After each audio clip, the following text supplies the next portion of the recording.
میرے پیارے آقا علیہ السلام کے پیارے دیوانوں، ہوا یوں ہے، میرے رسول سید عالم صلی اللہ علیہ وسلم کی عمر ابھی ماں کے شکم میں ہے۔ آقا علیہ السلام 2 مہینے یا 4 مہینے کے حمل کی شکل رکھتے ہیں۔ حضور کے والد بزرگوار کا سایہ میرے رسول کے سر انور سے اٹھ گیا۔ آقا کریم کے والد جناب عبداللہ کا سایہ سر سے اٹھا۔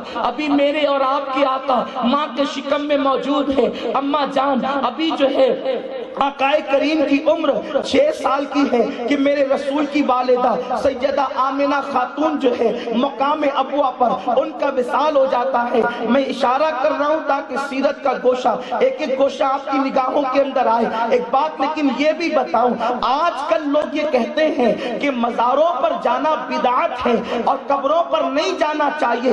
میں ان کو بتا دینا چاہتا ہوں کہ جہالت کی بنیاد پر زبان اٹھا کر نہیں لگانی چاہیے۔ پہلے سیرت پڑھیں، قرآن اور حدیث پڑھیں، اس کے بعد آپ بات کریں۔ اصل میں مسئلہ یہ ہے کہ ڈاکٹر کو یہ حق دیا جاتا ہے کہ وہ اپنی فیلڈ کی بات کرے۔ مولوی ڈاکٹر کی فیلڈ کی بات نہیں کر سکتا، انجینئر دواخانہ کھول کر نہیں بیٹھ سکتا۔ اسی طریقے سے کسی چمار کو ڈاکٹر کا آلہ نہیں دے دیا جاتا۔ کیوں؟ اگر وہ چمار ڈاکٹر کا آلہ لے لے، لوگ کہیں گے تو اپنی اوقات سمجھ، کیونکہ تو چمار ہے، تو کلینک نہیں سنبھال سکتا۔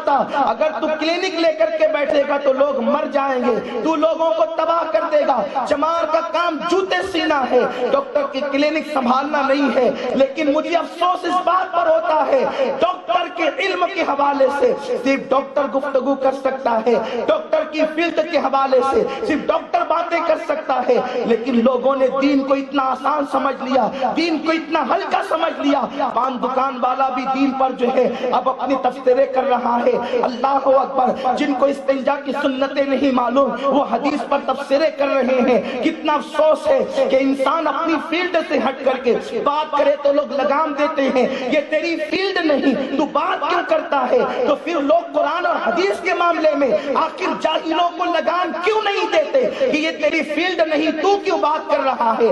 اس کا حق تو انہی لوگوں کو ہے جنہوں نے رات و دن جاگ جاگ کر کے قرآن کے علوم سیکھے ہیں، حدیث کی علوم سیکھے ہیں۔ کوئی علم والا جس نے واقعی قرآن پڑھا ہو اور قرآن میں یہ آیت پڑھی ہو، اِنَّا رحمت اللہ قریب من المحسنین، بے شک اللہ کی رحمت اس کے ولیوں کے قریب ہے، کبھی بھی بازار پہ جانے کا منکر نہیں ہو سکتا۔ جس نے حدیث پڑھی ہے وہ حدیث پڑھنے والا کبھی بھی ولی کے مزار پہ جانے کا منکر نہیں ہو سکتا۔ بات اتنی ہے، اب تقریروں کے لیے جہلا کو بلایا جاتا ہے جنہوں نے قرآن و حدیث کی بو بھی نہیں سونگی، اس لیے امت میں فتنے پیدا ہو رہے ہیں۔ آج یہ میں تمہیں بتاؤں، مزار پر جانا بدعت نہیں ہے۔ میرے آقا علیہ السلام کا زندگی کا پہلا سفر اگر ہوا ہے تو وہ ایک ولی کی مزار کی حاضری کے لیے ہوا ہے۔ وہ اس طریقے سے کہ سیدہ آمنہ خاتون میرے نبی کی امی جان حضرت اللہ کے رسول سے کہتی ہے، مصطفیٰ کریم سے کہتی ہے، بیٹے محمد تمہارے والد اس وقت دنیا سے کوچ کر گئے جب ابھی تمہاری عمر میرے شکم میں ہی تھی، ابھی تم پیدا بھی نہیں ہوئے تھے، چند ماہ کے تم حمل کی شکل میں تھے، تب تمہارے والد دنیا سے کوچ کر گئے، تم نے اپنے ابا کی زیارت نہیں کی۔ بیٹے محمد چلو میں مدینے میں تمہارے والد کی قبر کی زیارت تمہیں کرا کر کے لاؤں۔ اب پتہ چلا حضور نے 6 سال کی عمر سے پہلے اپنے پیروں پر کوئی سفر نہیں کیا تھا۔ آقا کا زندگی کا سب سے پہلا سفر سیدہ آمنہ کے ساتھ ہے، اور وہ بھی مزار کی حاضری کے لیے، اور ایک ولی کی مزار کی حاضری کے لیے۔ حضرت عبداللہ نبی نہیں ہے، حضرت عبداللہ ولی ہے، میرے آقا کے والد ہے۔ حضور 6 سال کی عمر میں جا کر اپنے غلاموں کو زین دے رہے ہیں، میرے غلاموں ایک ولی کے مزار پر جانا مجھ مصطفیٰ کی سنت ہے۔ نعرہ تکبیر، نعرہ رسالت، مسلک اعلیٰ حضرت۔ سیرت پڑھو، آقا کی زندگی پڑھو، جہالت کی طرف نہ جاؤ، علم کی طرف آؤ۔ اور جب سیدہ آمنہ خاتون نے میرے آقا کو 6 سال کی عمر میں حضرت عبداللہ کے مزار پر لے گئی تو شوہر کا اتنا صدمہ ہوا کہ آپ پر بخار آ گیا، بیماری آ گئی، اور آپ جب لوٹنے لگی مدینہ منورہ سے تو اس وقت مقام ابوا پر حضرت سیدہ آمنہ خاتون بیمار ہوئی۔ میرے رسول 6 سال کی عمر میں اپنی ماں کے سرہانے بیٹھے ہیں۔ ماں کبھی اپنے بیٹے کو دیکھتی ہے اور کبھی بیٹا 6 سال کا اپنی ماں کو دیکھتا ہے۔ وہ معصوم پیغمبر 6 سال کی عمر میں ماں کو دیکھتے ہیں۔ حضرت آمنہ خاتون کی زندگی کا آخری فعل یہ ہے کہ حضرت آمنہ نے حضور سید عالم کے چہرے کو دیکھ کر کے یہ اشعار کہے تھے کہ میرا بیٹا معمولی نہیں ہے، میرے بیٹے کی شان یہ ہوگی کہ دنیا کے مشرق و مغرب میں اس کی عظمت کے ڈنکے بجیں گے۔ یہ 6 سال کے محمد عربی کو دیکھ کر، 6 سال کے ننھے سے پیغمبر کو دیکھ کر میرے نبی کی امی جان جناب آمنہ خاتون یہ شعر پڑھ رہی تھی، اور یہ شعر پڑھتے پڑھتے حضرت آمنہ نے آنکھیں بند کر لی۔ جب آنکھیں بند کر لی، میرے رسول نے پہلی مرتبہ جو ہے وہ کسی کی کو دنیا سے رخصت ہوتے ہوئے دیکھا تھا۔ 6 سال کی معصوم زندگی ہے، ننھی سی عمر ہے۔ میرے سرکار اپنی ماں کے سینے سے لگ کر پھوٹ پھوٹ کر رونے لگے، امی مجھ سے باتیں کرو، امی تھوڑی دیر پہلے جو کہہ رہی تھی کہو۔ اس وقت میرے رسول کی کنیز، میرے رسول کی والدہ کی کنیز جناب ام ایمن نے میرے نبی کے سر پہ ہاتھ رکھا، کہا بیٹے جو دنیا سے چلے جاتے ہیں وہ گفتگو نہیں کیا کرتے، اب ان کو قبر میں اتارنے کا انتظام کیا جائے۔ اس وقت میرے رسول نے اپنے ننھے ننھے ہاتھوں سے ام ایمن کو ساتھ لے کر ایک پتھر سے اپنی ماں کی قبر کھودی تھی، اور قبر کھود کر کے 6 سال کی عمر میں ماں کی قبر میں اتر کر ام ایمن کے سہارے اپنی ماں کو قبر میں لٹایا تھا، اور اپنے ننھے ننھے ہاتھوں سے مٹی روتے ہوئے دی تھی۔ میں آج بھی اس منظر کو یاد کر رہا ہوں۔ تصور میں ہم ابوا پہنچتے ہیں، آخر بتائے نا عرب کی ٹھنڈی ٹھنڈی ہواؤں نے مصطفیٰ جان رحمت کے معصوم چہرے پر جو 6 سال کی عمر میں موٹے موٹے آنسو رخسار پر ماں کی یاد میں آتے ہوں گے، وہ کس طریقے سے خشک کیے ہوں گے۔ یا رسول اللہ، آج ہم اپنی ماں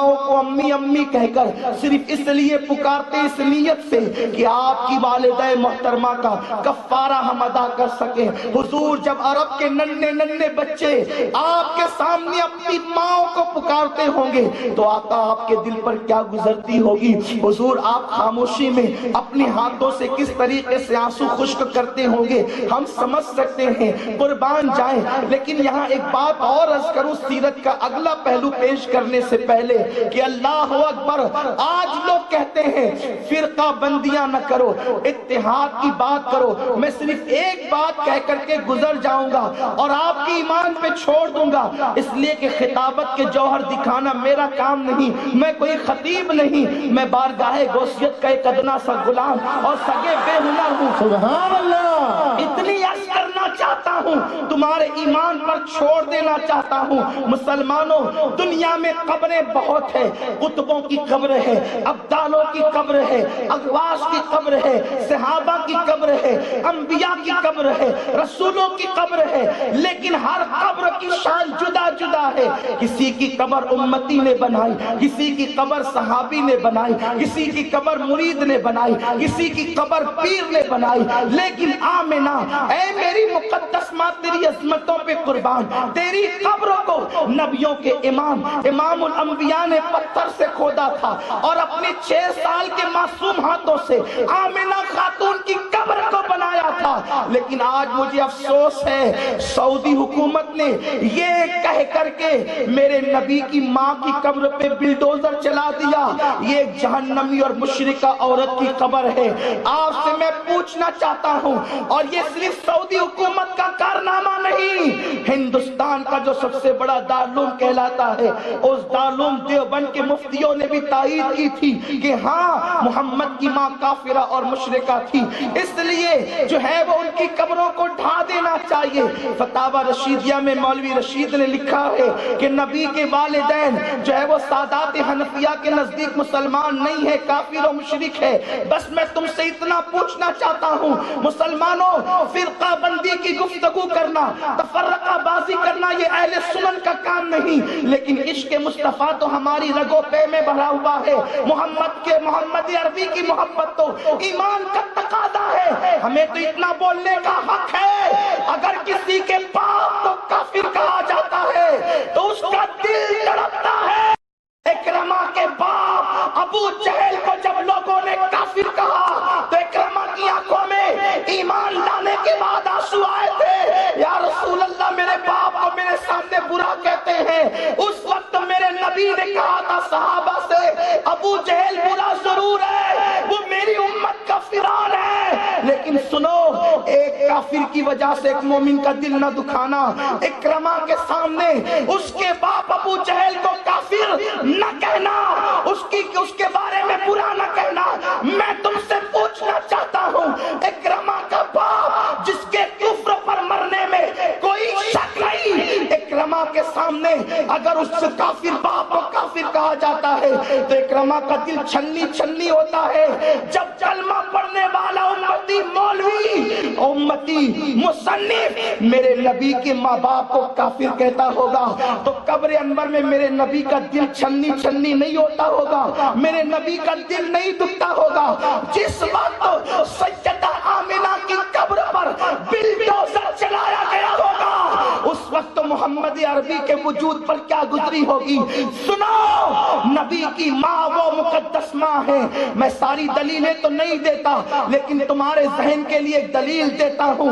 اگر کوئی میرے نبی کی ماں کو کافرہ کہتا ہے گویا کہ وہ جہنمیہ کہتا ہے، کیونکہ کافر ہی تو جہنم میں جائیں گے۔ لیکن اتنا بتا دوں، سنو، جب یونس علیہ السلام کو مچھلی کے پیٹ میں رکھا گیا تو میرے اللہ نے فرمایا جبریل جا اور سارے دریا پہ اعلان کر دے کہ کوئی مچھلی اس مچھلی کے برابر نہ تیرے، کوئی مچھلی نر اس مچھلی کے اوپر نہ چڑھے، کیونکہ میرا پیغمبر یونس اس مچھلی کے پیٹ میں ہے۔ ساری مچھلیاں اس کا ادب کرے اور 40 سال تک 40 دن تک کے حضرت یونس اس مچھلی کے پیٹ میں رہے، صرف 40 دن رہے۔ میرے نبی نے فرمایا کہ جنت میں مچھلی جائے گی تو ایک مچھلی جائے گی، جس کے پیٹ میں حضرت یونس رہے اس مچھلی کو اللہ جنت میں داخل کرے گا۔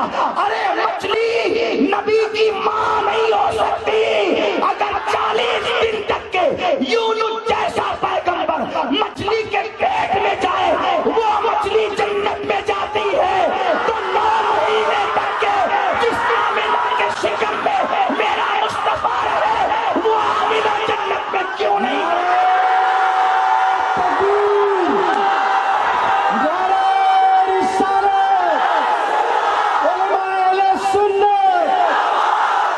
سرکار کی غلامی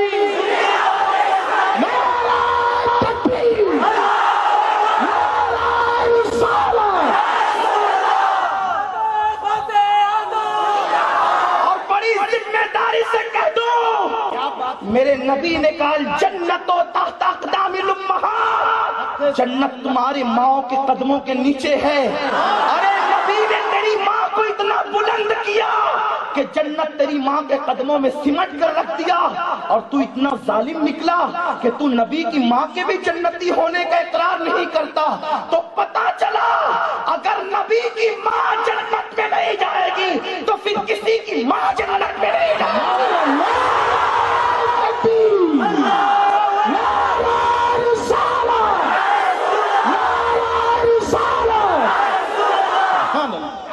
جس کے شکم میں رسول اللہ نے 9 مہینے تک جس کا دودھ پیا ہے، میرے رسول نے جس کی قبر اپنے ہاتھ سے بنائی ہے، تو پتا چلا یہ مسلکی جھگڑا مولوی کا نہیں ہے، رسول اللہ کی محبت کا ہے، حضور سید عالم کی محبت کا ہے۔ آپ کے ایمان پہ چھوڑتا ہوں، یہ میرا عنوان آج نہیں ہے، مجھے تو عشق رسول پہ گفتگو کرنا ہے جو میں دعویٰ لے کر کے چلا ہوں۔ حضور ہے ہی ایسے جس نے دیکھا پیار کرنے پہ مجبور ہو گیا، مجھے تو یہ ثابت کرنا ہے۔ لیکن ایک بات عرض کروں گا، آج جو یہ بات کہی جا رہی ہے نا، بس میرے نبی کی ماں کو کافر کہا گیا، میرے نبی کے والد کو کافر کہا گیا، کوئی بے غیرتی امتی تو اس پہ چپ رہ سکتا ہے، لیکن جس کو نبی کی شفاعت پانی ہو، جس کو رسول اللہ کے ساتھ جنت میں جانا ہو، وہ خاموش نہیں رہ سکتا۔